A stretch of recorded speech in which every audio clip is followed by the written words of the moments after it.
We're live. This is Senate Transportation. It's Thursday, March 28th.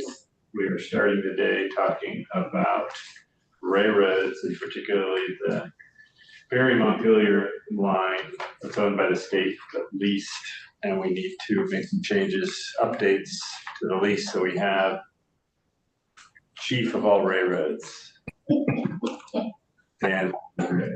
So Dan, tell us what we need to know. I think we have new language.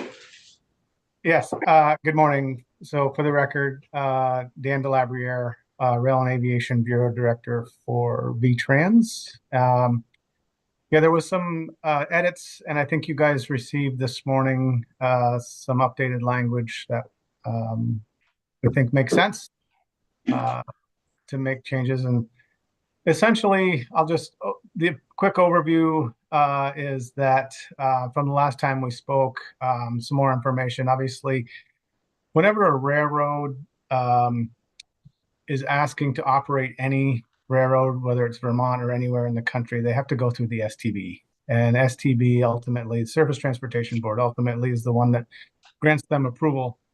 And they have to essentially create a business plan which puts them in, a class of railroad, which establishes operating rules per class of railroad and things like that. So it's quite extensive, is my point. The STB scrutinizes it quite a lot. So, there's quite a lot of protection as far as becoming a railroad, operating a railroad, or changing from one railroad to another. That all has to go through the STB. So that's why we think the language makes sense, that, the ultimate authority is with STB. We would control, obviously, the lease language, for terms and things like that. But I'm not sure if I'm answering all your questions, Senator Pershing. I think that's the only question. I mean, I think there's some people that want to have more, control over the actual lease, but that's not things that we do. And I don't think that kind of makes sense to have the state getting involved in the details of the lease, or trying to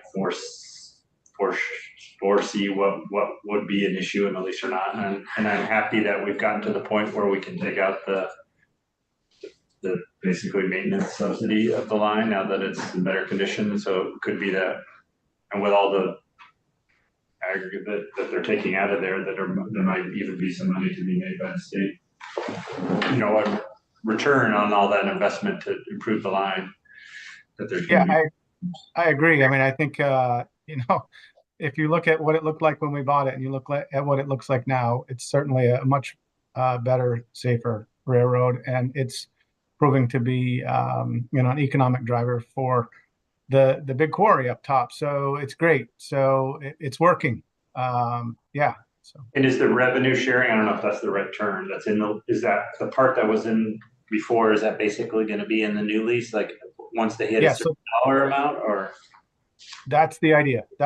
So we've never gotten to that point. It's always been, us subsidizing. So now we've got to start looking at it going the other way.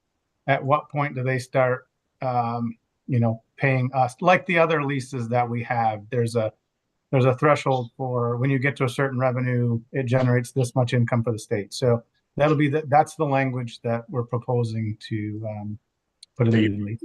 You already have that proposed to them, or what that is? It's discussion, but we gotta get to that point. And is that number something that you don't share with the public, or is that part of what you consider? It would be similar language to the other leases that we already have. And is it a dollar or a percentage, or how do you work those leases? For what point do they pay back to the state? I don't have the dollar, but there's actually several triggers. They get to X amount of dollars, which I can't remember the numbers off the top of my head. X amount of dollars, they pay this much. They get to the next threshold, they pay more. They get to the next threshold, they pay more. It's actually kind of a ladder of revenue. Okay. So it's mainly based on their revenue. Yeah. They make more money, we make more money, right? Right. Yeah, which makes sense. It gives us both incentive to do more commerce there. And it's a self-reported, which there'd be I don't know if there'd be another way of doing it. It wouldn't be. is self-reporting the only way to do it? They just tell you what their revenue is and we just trust them. You could audit. Well, and that's the way it is. So this revenue, I was talking about the STB earlier, talking about the federal side of it. They have to go up with a business plan that shows this is about what their business model is, and that determines what class railroad they are, class 1, 2, 3. So they have to report that same revenue that I'm talking about. They have to report that to the feds as well, and that keeps them in an operating class. So they're not gonna fudge the numbers. They're reporting this to the state and the feds. I mean, this is a big deal. Okay, and the feds could audit them at some point if they wanted to. Yeah. Okay. Okay, any other questions for Dan? Anything else you want to give more time about airports or anything? We're getting closer on Caledonia. No comment. Okay, I kind of knew that was coming. So this is the proposed replacement language making reference to the surface transportation. Which I think I'm fine. I'm fine with them not telling us within 10 days if they did the lease. I don't really see the value in that. I don't think anybody would even notice maybe part of the year. And then since they need to get Surface Transportation Board approval, getting approval from the governor, which I assume they're basically getting approval from the governor since they work for the governor anyway. It's kind of inherent in the work they're doing. Yeah, and so it just took committee. So I'm okay with it. Everybody else? Yeah, I am. Okay, we'll have Donna add this into the John, do this? email. Yes. But who is DRS? Donna Russo Savage? Yeah, she said it in the one. Yeah, he said it to Donna.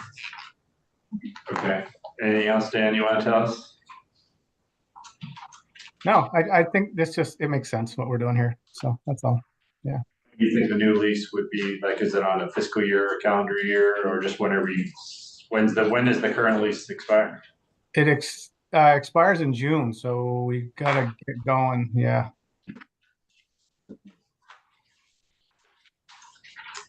Well, let us know, we could have this section take effect on passage, to give you a little more time. Sounds good.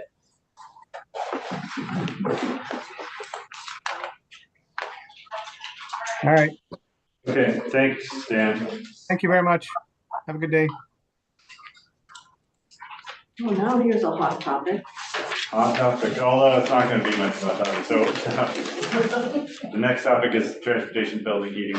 I met with AOT this morning, talked with Jana and Michelle about the bill, the language in the bill, which is, there's a lot of language in there, and about how we can streamline that of what the good work that the agency's already doing.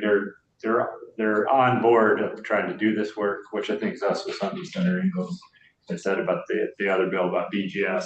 I think that the state is making efforts to put renewable energy in their buildings. Agency of Transportation has a long history of using wood in the garages, so they're continuing to do this. So I just asked for some more information to how they're documenting that now, like what their internal documents say about that being a priority. So there might be some language that I want to add in there about, but it could be that. But they've already anticipated what you want. Yeah, they've heard. Isn't that a good feeling? Huh? Well, they want it too. They're doing it. Yes, and I think They that's the right language. Yeah. They want it to. Yeah. They're striving to do it both in BGS and both in transportation, and I think that's the common goal. So. Right, and they have. And to get back to Senator Kitchell's prescriptive language, we don't need to tell them what to do. They already want to do it. So there might be some language that I want to have just similar to what we have with, maybe similar and maybe not similar to what we have with BGS on the fleet, which they basically come in and give us an order report and they said like, yeah, we're trying, but like they said they ordered the cars, but they couldn't get them delivered. So we said that's fine, like it makes sense. So we're gonna work on that and we'll come back. say whether it's fine or there's might be some language, but we're not gonna be putting the whole bill in. But that doesn't mean you can't take it up in your committee, you're free to still. I've asked them and they were all pretty happy where it was. But we do have the provision around, the reducing energy usage in state buildings.